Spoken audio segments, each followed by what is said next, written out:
selamat datang kembali di channel YouTube aku. Jangan lupa untuk like, komen, dan subscribe di bawah ini. Nah, di videoku kali ini, seperti teman-teman lihat di judulnya, kita akan membahas secara lebih rinci, terutama untuk kamu-kamu remaja ya. Sering sekali banyak pertanyaan yang datang sama saya, kenapa sih kak haid kita itu menjadi tidak teratur begitu, tiap bulan itu mau nggak datang begitu, apa yang menyebabkannya begitu, itu bahaya nggak ya kak? Nah, pertanyaan ini akan kita bahas secara lebih rinci di video kali ini.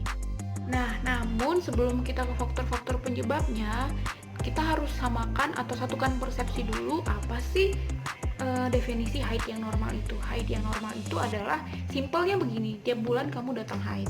Nah, tiap bulan datang haid itu misalnya tanggal 10. 1 minggu sebelum tanggal 10 ini kamu haid masih kategori normal. Atau 1 minggu kamu telat dari tanggal haid kamu bulan ini, itu juga masih kategori normal. Namun ketika siklus normal itu kan 21 sampai 35 hari. Nah, ketika kamu tanggal 10 haid, terus sampai 35 hari berikutnya kamu nggak dapat haid, maksudnya lebih dari 35 hari kamu nggak dapat haid, itu namanya haidnya tidak normal. Sama dengan sebelum 21 hari tanggal 10. Misalnya tanggal 10 harusnya kan haidnya itu tanggal 1 bulan depan atau tanggal 2 begitu, siklus yang 21 hari. Tetapi sebelum 21 hari kamu sudah haid lagi. Jadi dalam 1 bulan itu mau 2 kali haid. Jadi itu juga kategori nggak. Lalu yang kedua itu, kalau namanya haid tidak teratur itu adalah semacam alarm di dalam tubuh bahwa ada kondisi tubuh atau hormon kita yang tidak seimbang. Dalam artian begini, sama seperti halnya demam. Demam itu adalah sebuah pertanda bahwasanya ada infeksi atau ada yang salah dalam tubuh kita, makanya tubuh kita mereaksinya dengan demam. Sama halnya dengan haid yang tidak teratur. Haid tidak teratur itu merupakan sebuah gejala klinis bahwasanya ada yang bermasalah di tubuh kita ini, terutama dalam kaitannya dengan apa sih alasan kenapa kamu harus haid yang teratur? Kenapa kamu harus konsen kepada solusi terhadap haid kamu yang tidak teratur ini? Emang kenapa kak kalau haidnya sering tidak teratur? Jawabannya adalah ketika ketidakseimbangan hormon dalam jangka waktu yang lama akan mengakibatkan sistem reproduksi kamu juga menjadi tidak seimbang. Artinya organ-organ reproduksi kamu juga tidak berproses secara maksimal, dan yang akan menyebabkan masalah-masalah pada organ reproduksi ke depannya.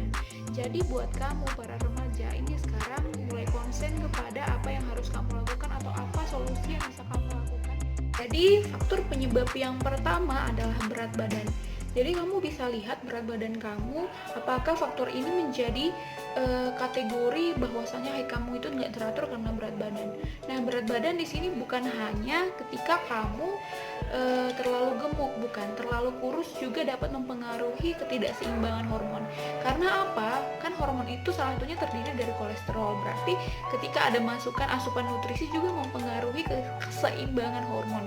Nah, ketika kamu saja malas makan, sedangkan kamu beraktivitas namanya remaja ya, sekolah sampai jam berapa, terus nanti ada les-lesnya lagi begitu. Nah, sedangkan kamu makan dengan misalnya ogah-ogahan, bukan ogah-ogahan, yang penting masuk begitu, nggak memperhatikan nutrisi, atau bahkan nggak makan pagi, nggak makan malam karena diet gitu. Nah, sedangkan untuk aktivitas kamu yang padat aja, itu kalori yang kamu makan itu nggak cukup, apalagi untuk menyeimbangkan yang namanya hormon gitu.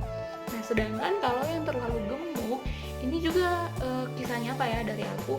Dulu waktu aku kelebihan berat badan itu memang aku sampai haid itu nggak haid itu 6 bulan aku nggak datang haid, cuman aku arahnya nggak ke kehamilan karena tidak aktif seksual waktu itu. Jadi 6 bulan itu ternyata ketika datang ke dokter kandungan untuk diperiksa, ternyata salah satu penyebabnya itu adalah peningkatan berat badan yang berlebihan. Jadi buat kamu yang kelebihan berat badan dan kamu sering haid tidak teratur, kamu mungkin bisa menginisiatifinnya dengan olahraga yang sehat. Nah, dan untuk kamu yang kurus, kamu bisa menginisiatifinnya supaya kamu lebih teratur makan. Makan bukan hanya, kalau remaja sekarang kan yang siap saji ya, yang sering-sering siap saji. Nah, sekarang perhatikan nutrisi makanan kamu. Kalau kamu ke sekolah itu kalau boleh sarapan.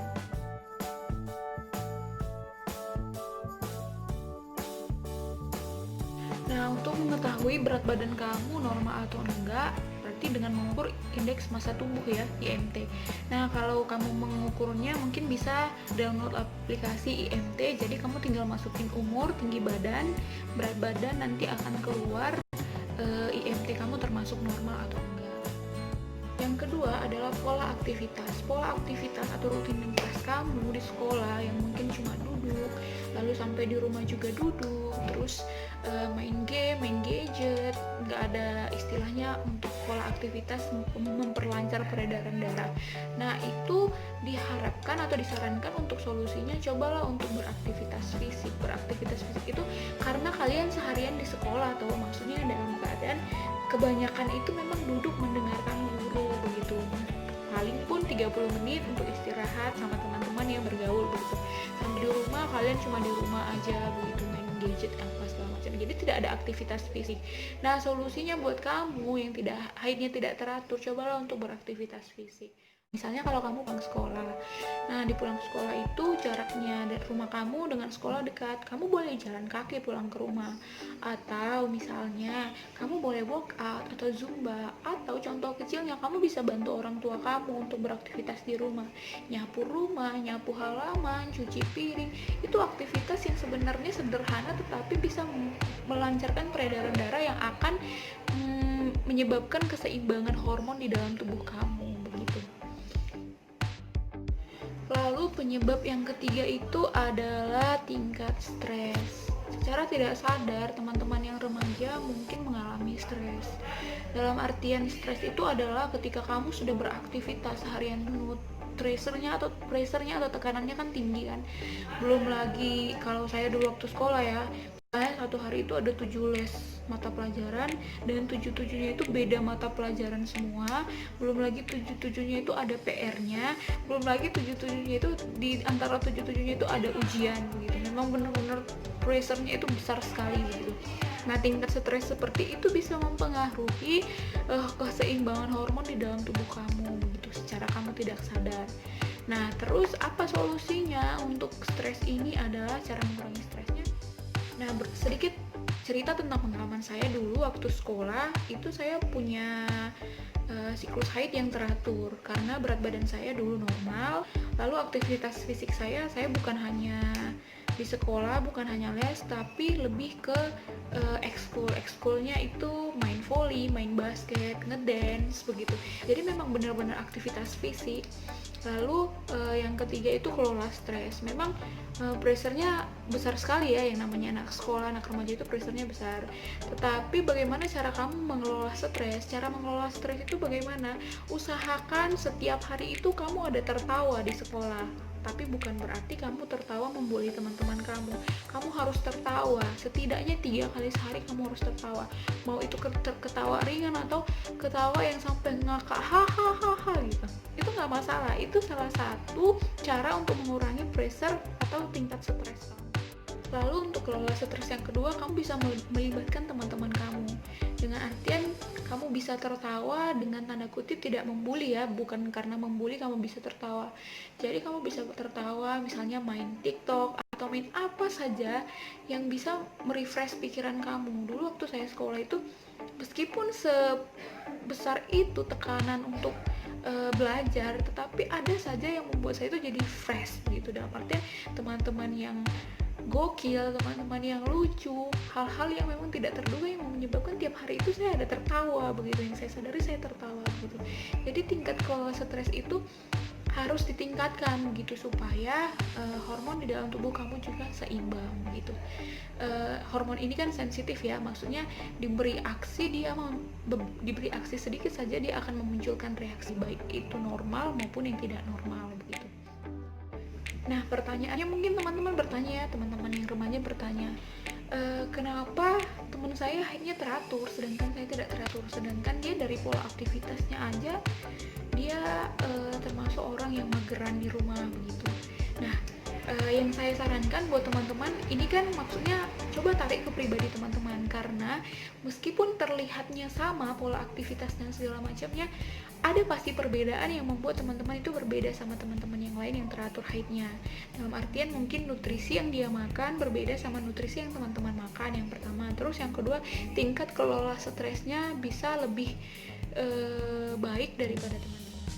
Nah, selanjutnya kalau aktivitas itu 3 faktor itu kamu rasa itu baik sih ya, aktivitasnya baik, istirahatnya baik, kelola stresnya baik, dari nutrisinya juga baik begitu. Lalu kenapa ya haid aku masih nggak teratur begitu? Nah, kamu bisa konsultasi ke dokter spesialis untuk melihat apakah di dalam organ reproduksi kamu itu ada gangguan begitu. Semakin cepat ditemukan kan semakin lebih baik begitu. Jadi lebih ke kontrol ke dokter spesialis supaya kamu tahu penanganannya bagaimana begitu. Oke teman-teman, terima kasih buat waktu dan kesempatannya buat lihat video saya. Jangan lupa ya di like, komen, dan subscribe. Dan buat kamu para remaja yang masih bertanya-tanya tentang kesehatan, terkait kesehatan kamu, terutama kesehatan reproduksi kamu, boleh komen di bawah ini apa yang akan mau kita bahas di video selanjutnya. Nah, untuk kamu teman-teman yang aku akan bahas tentang di video berikutnya, aku akan bahas tentang penyebab haid tidak teratur itu tapi dari versi orang dewasanya ya, dalam artian dia sudah aktif seksual atau dia sudah melahirkan begitu. Jadi apa-apa saja sih penyebabnya beda, tapi meskipun ada persamaan tapi ada perbedaannya dengan wanita-wanita dewasa yang lainnya. Oke, jangan lupa like, comment, dan subscribe. Terima kasih.